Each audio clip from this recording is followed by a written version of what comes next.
Bonjour, je suis Charoué Raoul, la référente de sécurité sociale mutuelle au sein de l'association des Cigognes de l'Espoir. Je souhaitais faire une petite vidéo aujourd'hui pour vous faire un rappel d'informations importantes concernant votre demande de remboursement partiel au CNSE pour votre traitement de PMA à l'étranger. Car trop de dossiers sont refusés parce que les consignes ne sont pas appliquées. Notamment sur un premier point, la facturation. Lors de votre séjour à la clinique, il faut demander une facture détaillée. Le montant de votre facture doit être identique au devis que vous avez signé et envoyé au CNSE lors de votre demande d'accord d'entente préalable. En effet, si vous avez signé un devis d'un montant de 5 600 €, la facture doit être d'un montant de 5 600 €. Si vous avez choisi de prendre des options en supplément, telles que l'embryo-glue, embryoscope, etc., elles devront faire l'objet d'une facturation à part. Et cette facture ne devra pas être jointe au dossier pour la demande de remboursement partiel. La facture doit comporter impérativement un certain nombre d'éléments, notamment la signature de la clinique, le cachet de la clinique, acquitter la date et le mode de règlement. L'acompte et le versement du solde de la facture doivent être payés soit par virement bancaire ou par carte bancaire. Attention, le paiement en espèces n'est plus accepté. Deuxième point très important, également concerne la facture des billets d'avion, c'est-à-dire la facture de vos frais de transport.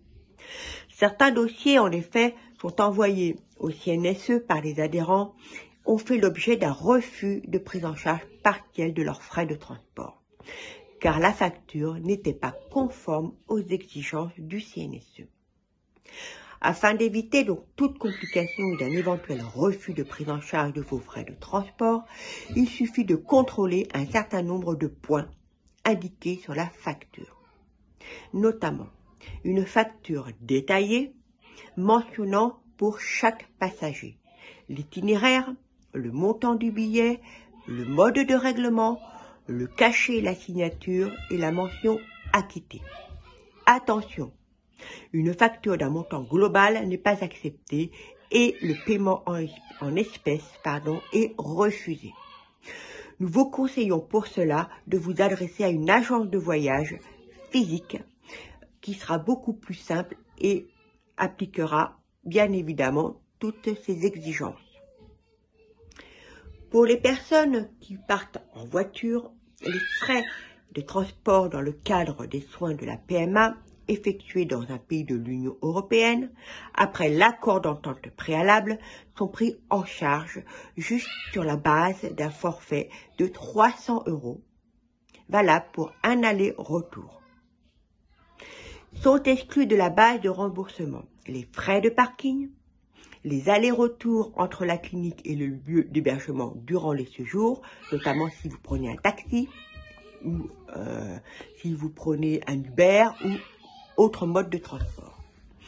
Également sont exclus les frais de location de véhicules et les frais d'hébergement qui ne sont pas remboursés. Lorsqu'un accord est délivré pour des soins de PMA programmés en Union européenne, il vaut également pour les soins et les frais de transport de l'assuré dans le cadre d'un aller-retour.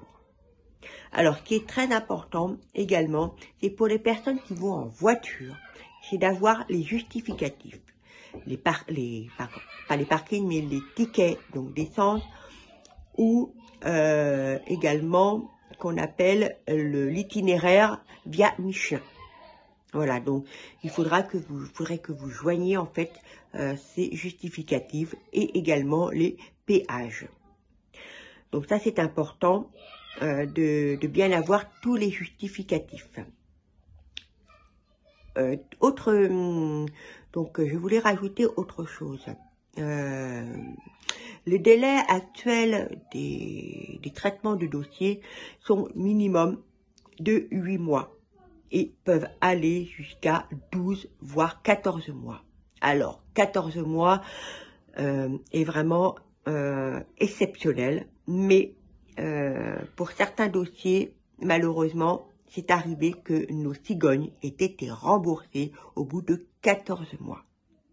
Voilà, donc c'est très important et nous n'avons pas, je le dis également, nous n'avons pas de pouvoir et nous n'avons pas la possibilité de faire avancer les dossiers auprès du CNSE. Donc, il est important que votre dossier soit conforme et complet dès le premier envoi, en lettres recommandées avec accusé de réception. C'est un conseil que nous vous donnons. Et autre chose, il est important de faire une copie de votre dossier que vous envoyez au CNSE. Parce que si un jour il y a un problème ou une perte de dossier auprès du service, vous aurez la possibilité de renvoyer votre exemplaire en copie. Si vous avez besoin d'autres informations complémentaires, n'hésitez pas à m'adresser un mail à l'adresse suivante: raoulcharouet@gmail.com en joignant le justificatif d'adhésion en cours de validité. Voilà, donc si vous avez également fait l'objet de refus de prise en charge d'accord d'entente préalable, n'hésitez pas aussi à me contacter pour qu'on puisse trouver une solution. D'accord? Donc, surtout, ne vous inquiétez pas, il y a toujours une solution et je serai à votre disposition.